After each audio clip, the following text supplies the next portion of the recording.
50s, there was a lot more focus, a lot more interest in youth culture. And in some ways, this makes a lot of sense, right? We've had the baby boom. There's a whole lot of kids around. And their parents have become more interested in their kids' lives and what they're up to. And in mainstream culture, we have teeny boppers who might be represented in popular culture by people like Sandra Dee up there in the top, or a young Warren Beatty down there in Splinter in the Grass on the bottom. My dad loves that movie. But then you also had these other currents bubbling up that made parents very uncomfortable, like rock and roll. Rock and roll music it evolves out of jazz, country music, gospel, rhythm and blues. It definitely had a lot of influence from African American music, but it also has strong influence from white music. I think sometimes that's overlooked. It first shows up in African American artists, people like Little Richard there in the middle, or even earlier Chuck Berry down there on the bottom left. A Memphis record producer, Sam Phillips, said, "If I could find a white man with a Negro sound, I could make $1 billion." And he finds that guy, and his name's Elvis Presley, and here he is. Elvis will break out in 1956 with his hit Heartbreak Hotel, and he'll become an international icon. In the 50s, Elvis is a symbol of rebellion and sexuality because of his, what we consider at the time to be extremely dirty, lewd, suggestive dance moves. You ain't nothing you ain't nothing well, you ain't never gonna not seem that titillating to you here in a world with Jersey Shore, but in the 1950s that was very upsetting for many mainstream Americans. Of course, other stars followed. Other white stars would include people like Buddy Holly from right here in Texas, and Bill Haley, who really had the first big smash rock and roll hit, his Rock Around the Clock in 1955. But of course, there's a very strong black presence in rock and roll music.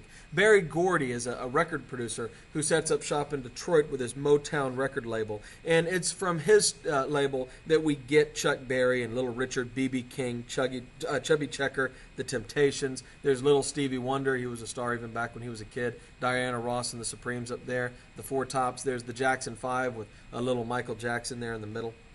There was some crossover in the early days to white audiences, but generally black folks listened to black music and white folks listened to white music. Although there was something exciting if you were a white teenager to listen to race records, as they were called. If you went to the record store back then, if it was a black artist, it would be in the race record pile or part of the store. The key to rock and roll was being played on the radio. Get your music recorded and get it onto the radio, or even better, onto TV. The term rock and roll is often traced back to, and this may be apocryphal, Alan Freed, who's a Cleveland DJ, who put on a show where it was a specialty show where he would play rock and roll music, and it became a huge sensation. This was in Cleveland. So getting a DJ to play your music was huge, and a lot of times that came down to bribery.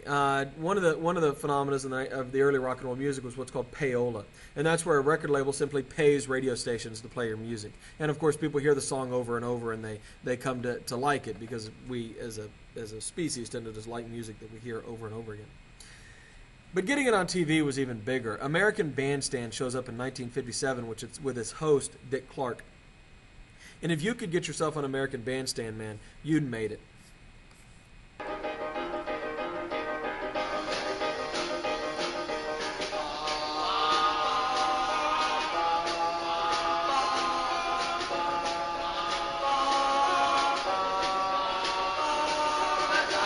Technology plays a big part here too.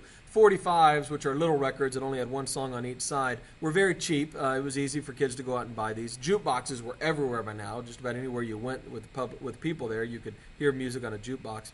And record sales are going to explode from $182 million in 1954 to $60 million. $521 million in 1960. That's just a huge increase.